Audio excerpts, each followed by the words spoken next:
नसीब का लिखा।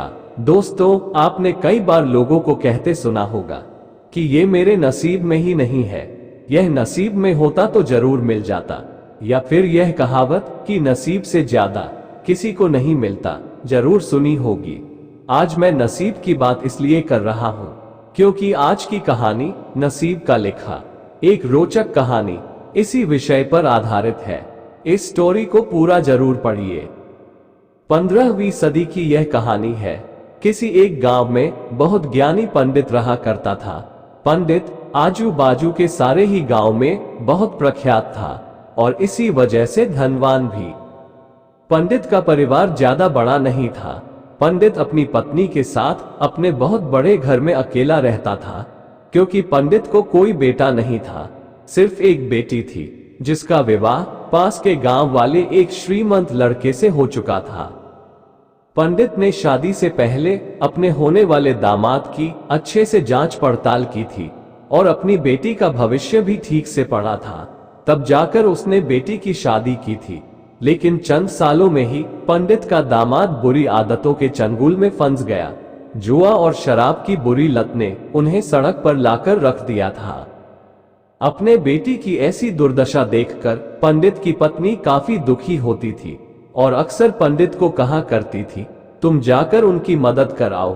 पंडित हमेशा अपनी बीवी को ये कहकर उनकी मदद करने के लिए मना कर देता था कि अभी कुछ समय तक उनका बुरा वक्त चलना है, हम चाहे कितनी ही कोशिश कर ले, जो उनके नसीब में नहीं है वो उन्हें नहीं मिल पाएगा।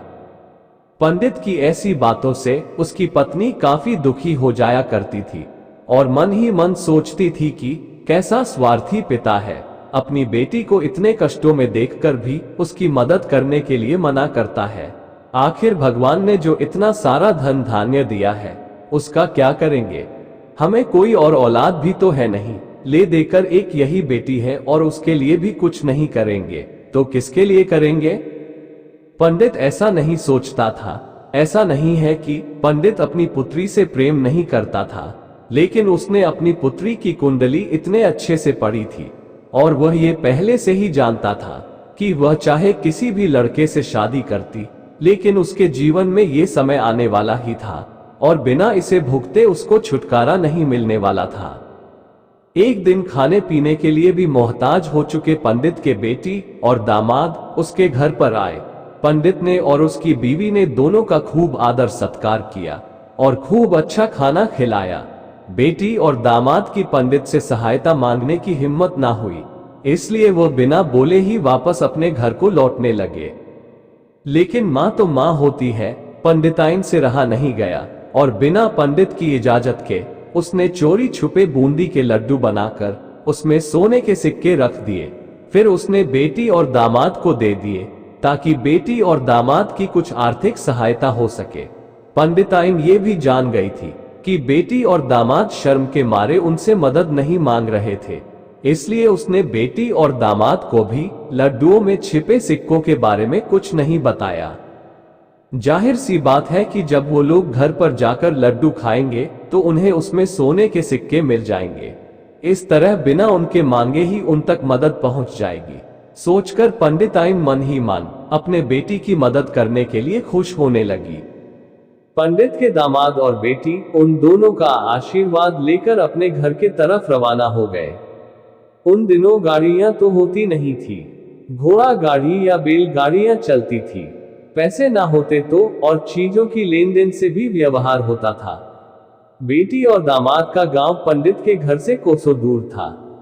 फिर भी पैसों की कमी के चलते वह चलकर अपने गांव की तरफ निकल पड़े।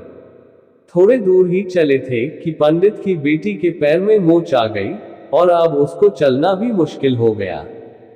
पंडित के दामाद ने जब देखा कि उसकी बीवी अब बिल्कुल चलने में सक्षम नहीं है, तो उसने एक टांगा अपने घर तक किराए पर ले लिया। दोनों पति पत्नी टांगे में बैठकर घर तक पहुंच गए, लेकिन टांगे वाले को देने के लिए उनके पास पैसे थे नहीं, इसलिए पंडिताइन ने जो बूंदी के लड्डू उन्हें दिए थे वही किराए के तौर पर उस टांगे वाले को दे दिए। टांगे वाला बूंदी के लड्डू को लेकर वहां से चला गया। टांगे वाला अपने घर की तरफ जा रहा था, तब उसे एक हलवाई की दुकान दिखी।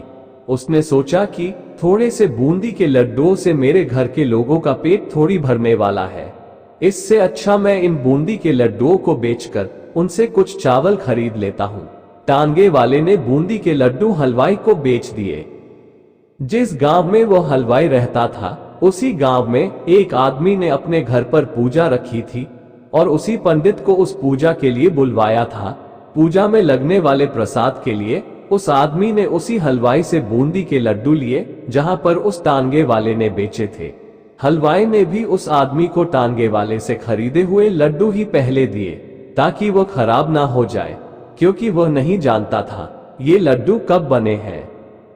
पूजा खत्म होने पर दक्षिणा और बूंदी के लड्डू लेकर जब पंडित अपने घर आया और खाना खाने बैठा तो प्रसाद में लाए बूंदी के लड्डू खाते वक्त लड्डू से सोने का सिक्का निकला। इस घटना को देखकर पंडिताइन की आंखों से आंसू बहने लगे। पंडित ने जब पंडिताइन से उसके रोने का कारण पूछा तो पंडिताइन ने पंडित को सब कुछ बताया और पंडित से उनकी बातों पर भरोसा न करने के लिए माफी मांगी।